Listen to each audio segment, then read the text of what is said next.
और छात्राओं, हम अध्ययन कर रहे हैं आधुनिक काव्य में गजानन माधव मुक्तिबोध का और उनकी कविता अंधेरे में, जो पाठ्यक्रम में शामिल की गई है। पिछले व्याख्यान में हम गजानन माधव मुक्तिबोध का परिचय ले रहे थे। कवि का जीवन, कवि का परिवेश और कवि का व्यक्तित्व ही उसके काव्य में दृष्टिगोचर होता है। इसलिए हमें कवि के व्यक्तित्व से परिचित होना जरूरी होता है। तो पिछले व्याख्यान में हम कुछ परिचित हुए और कुछ इस व्याख्यान में परिचित हो गए। गजानन माधव मुक्तिबोध का यह चित्र आपको कुछ सोचने पर विवश करेगा।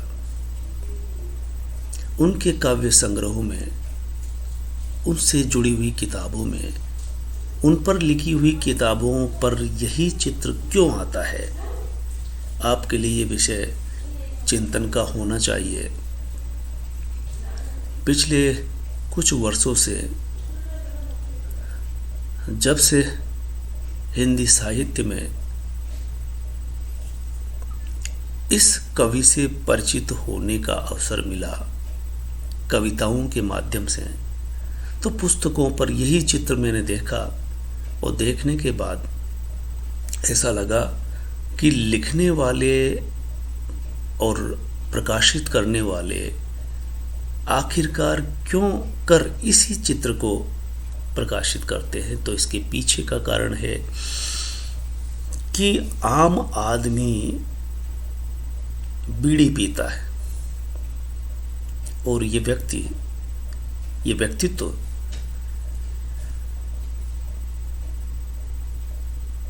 कवि होने के साथ साथ आम आदमी से जुड़ा रहा। इन्होंने जीवन चलाने के लिए काफी जद्दोजहद की, लेकिन आम जीवन से जुड़े रहे और बीड़ी इनके साथ रही। परेशानी के सबब में आदमी बैठ करके, थक करके बीड़ी पीता है। यह आम आदमी की पहचान है। और मुझे लगता है कि जो आलोचक रहे, इन पर लिखने वाले रहे, उन्होंने ये चित्र अगर चुना है, यही चित्र चुना है, तो इसके पीछे का ये खास मकसद रहा है। डॉक्टर जीवन सिंह मानवी ने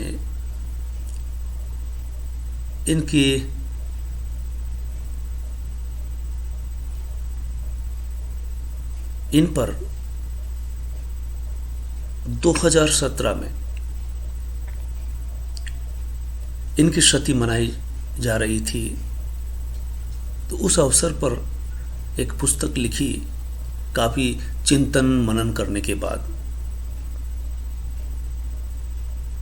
जो व्यक्ति इन्हें समझता है, इन्हें अंदर से समझता है, गहराई से समझता है, वही इन पर कलम चला सकता है।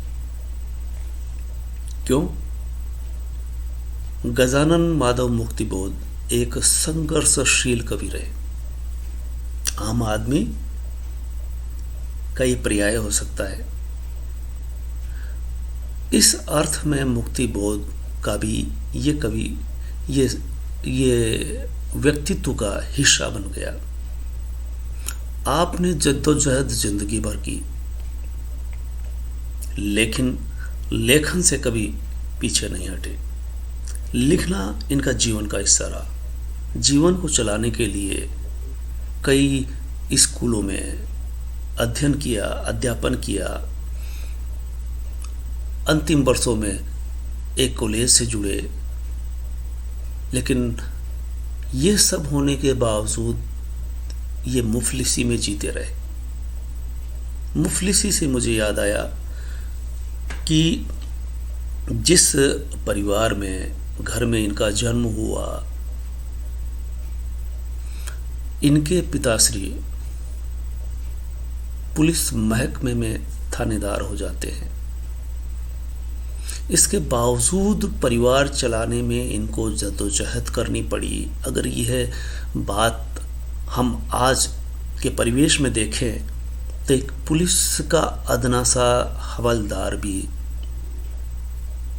अच्छी खासी जिंदगी जीता है, थानेदार की जिंदगी का अंदाजा लगा सकते हैं। लेकिन इनके पिताजी ईमानदारी से उस सेवा को करते हैं और रहने के लिए सामान्य घर छोड़ के जाते हैं। वो संस्कार मुक्ति बोध में हूबहू नजर आते हैं। इससे भी हम कई तरह की प्रेरणा ले सकते हैं। जब इन्होंने जीवन आरंभ किया, शिक्षा अर्जित की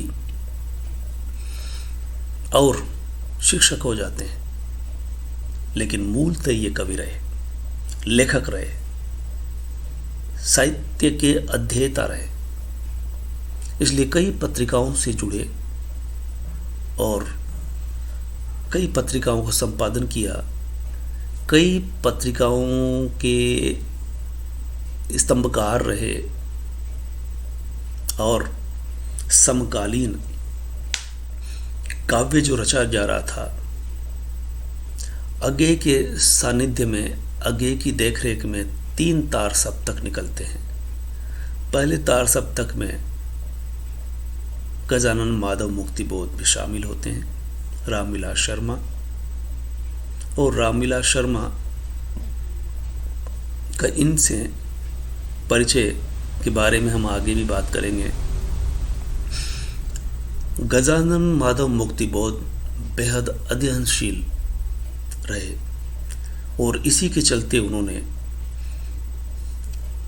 मनोविज्ञान को समझने के लिए युंग और एडलर का गंभीरता से अध्ययन किया। नई कविता में इनका महत्वपूर्ण स्थान माना जाता है।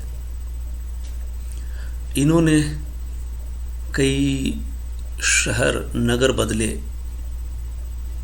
अपनी रोजी रोटी के लिए। सुजालपुर में इनका ठहरना हुआ और वहाँ कई विद्वान से इनकी मुलाकात हुई। तो सुजालपुर एक ऐसी जगह है जहाँ पर इन्होंने अध्यापन किया, लेकिन वहीं इस तरह के साथी मिले कि वो माहौल, वो वातावरण इनको मार्क्सवाद की तरफ ले जाता है।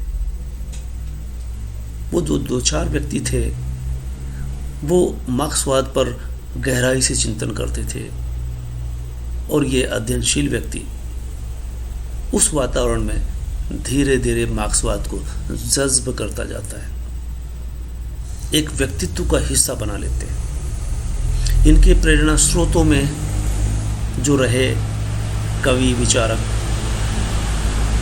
रचनाकार, कथाकार, दोस्तोयेवस्की, बाल्जाक, फ्लेवेयर और गोर्की, इन सब में प्रिय कवि रहे गोर्की रचनाकार के रूप में।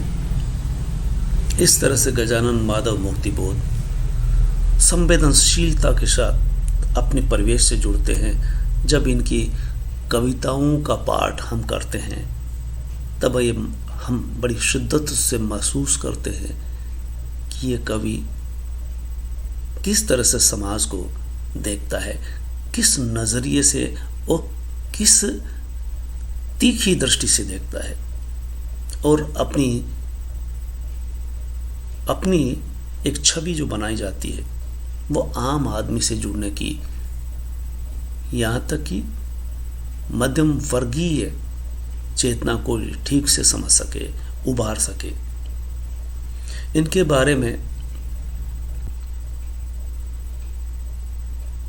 तो हम मुक्ति बोध के बारे में, उनके व्यक्तित्व को लेकर के चर्चा कर रहे थे। हमने ये देखा कि जब हम कवि के बारे में बात कर रहे हैं तो कवि के बारे में बात करते हुए उनकी काव्यगत विशेषताओं से भी परिचित हो रहे हैं कि उनका व्यक्तित्व कैसा था। इनके बारे में शमशेर बहादुर सिंह बहुत नज़दीक से समझ करके लिखते हैं और कविता पर जिस तरह से उन्होंने लिखा है वो बड़ा गौर करने लायक है। इनकी कविताओं का शिल्पगत विवेचन कितनी गहराई से करते हैं, सुनिए। इनकी कविताओं का शिल्प ऊंची इमारत उठाने वाले मेमार शिल्प रहा है। वह इमारत अनेक पुश्तों, चौकियों और बुर्जियों से सुदृढ़ किया हुआ कोई छोटा मोटा किला होती थी। गौर करें, मंदिर या मकबरा नहीं। ये विशेष गौर करने की बात है कि किला जैसी तो लगती है, लेकिन उन कविताओं में कहीं भी मकबरा या मंदिर चित्रित नहीं होता। इस तरह से इस कवि की चेतना मध्यवर्गीय समाज से जुड़ी हुई दिखाई देती है। और जैसा कि मैंने बताया कि कई पत्रिकाओं के स्तंभकार रहे, तो उसमें से नया खून में इन्होंने जो स्तंभ लिखा उसमें अक्सर ये मजदूरों का पक्ष लेते हुए दिखाई देते हैं।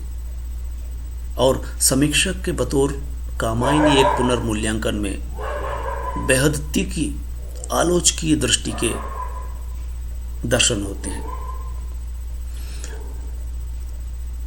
आलोचना में नई स्थापना, संश्लिष्ट बीम दिखाई देते हैं। ये चित्र देख करके आपको ये लगेगा, यहाँ दो पुस्तकें हैं।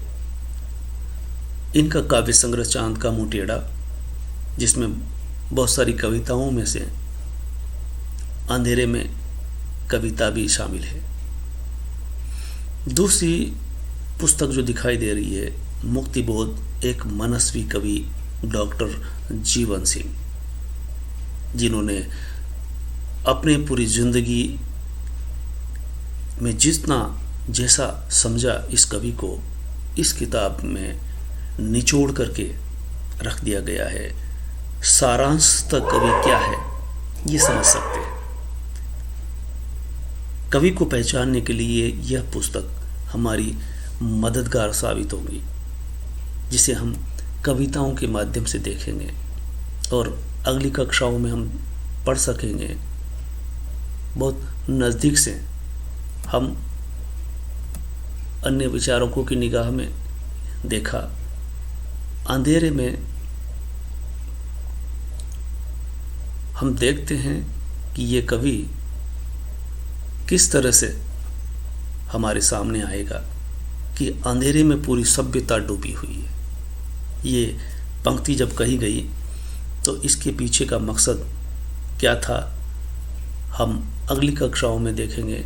और अंधेरे में कविता को पढ़ते हुए धन्यवाद।